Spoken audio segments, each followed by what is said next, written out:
ইল্লাল্লাহ মুহাম্মাদুর রাসূলুল্লাহ ফাদাখালাল জান্নাহ। নবীজি বলেছেন যার শেষ কথা হবে কালেমা, অর্থাৎ কালেমা পড়ে পড়ে মৃত্যুবরণ করবে, সাথে সাথে তার জন্য জান্নাতের দরওয়াজা খুলে যাবে। তো কালেমাটা পড়ার দরকার আসেনি? বলেন না লা ইলাহা ইল্লাল্লাহু মুহাম্মাদুর রাসূলুল্লাহ সাল্লাল্লাহু আলাইহি ওয়াসাল্লাম। আমরা কিছু সময় একটু জিকির করছি, আপনাদের কষ্ট হয়েছে? খারাপ লেগেছে? আমরা আবার জিকির গুলি একটু ব্যতিক্রম ভাবে করি, লাফালাফি করি না, বাসে উঠাউঠি করি না। কিছু লোক আছে লাফ দেয়, ফিরের কান্দে উঠে যায়। আসেনি? আসেনি? ফিরের লুঙ্গি খুললে আলায় আছে না?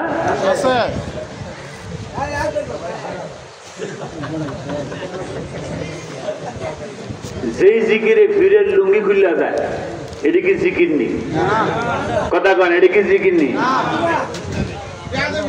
আমি কি বানায় কইছি না? এগুলি আছে। কথা কন, আসেনি? আসেনি? এই মিডিয়া থাকুনে আমগো তাহিরি সাহেব বাঁচে গেছে। তাহিরি খারায় জিকির করছে, একদম শেষ করে লইলে কইয়া ইউটিউব খুললে দিয়ে এরা তাহিরি সাহেবের অনেক আগেই বলতে দেওয়া হয়েছে। তাহিরি সাহেব এটা নিচে পড়ে গেছে, এখন আর কর না। আলহামদুলিল্লাহ আমরা শান্তিপূর্ণ ভাবে সুশৃঙ্খল ভাবে একজনকে ডেকেছি। আওয়াজ করে বলেন তিনি কে? আর একটু বড় করে বলেন, আর একটু বড় করে বলেন। অন্য অন্য ইবাদত গুলি এক পাক্ষিক, জিকির হলো দুই পাক্ষিক। ফাযকুরুনি আযকুরকুম।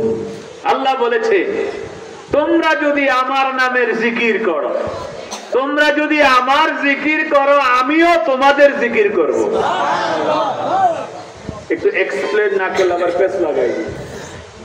আমরা বলছি আল্লাহ আল্লাহ, আল্লাহ কি বলবে বান্দা বান্দা? আমরা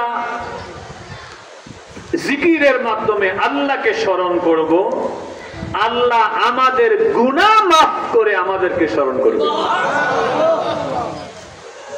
আমরা নেক আমলের মাধ্যমে আল্লাহকে স্মরণ করব, আল্লাহ রহমত দিয়া বরকত দিয়া আমাদেরকে স্মরণ করবেন। জিকিরে রহমত আছে না নাই? বরকত আছে না নাই? আলা বিযিকরিল্লাহি তাতমাইন্নুল কুলুব। মুমিন যারা আল্লাহর জিকিরে শান্তি পায়, এ ঘোষণা কার? জোরে বলতে হবে। আর আমি একটু জিকির করাই, আমার একটা ভিন্ন উদ্দেশ্য থাকে। সে উদ্দেশ্যটা হচ্ছে বুখারীতে আসছে, আশ-শাইতানু জাসিবুন কলবি আলা বনি আদম ফাইযা যাকারুল্লাহ খনাসা ওয়া ইযা গফালা ওয়াসওয়াসা। হাদিস জানেন আপনারা? নবীজি বলেছেন প্রত্যেকটি বনি আদমের কলবে শয়তান কামড় মেরে বসে থাকে। যেমন এটা তরিকতি মাহফিল, আমাকে কিছু তরিকতের কথাও বলতে হবে, যদি মজা নাও লাগে। যেহেতু আমরা সবাই তরিকতি লোক, আওয়াজ দেন ঠিক কিনা? কথা কয় না? আল্লাহ রাসূল পাইতে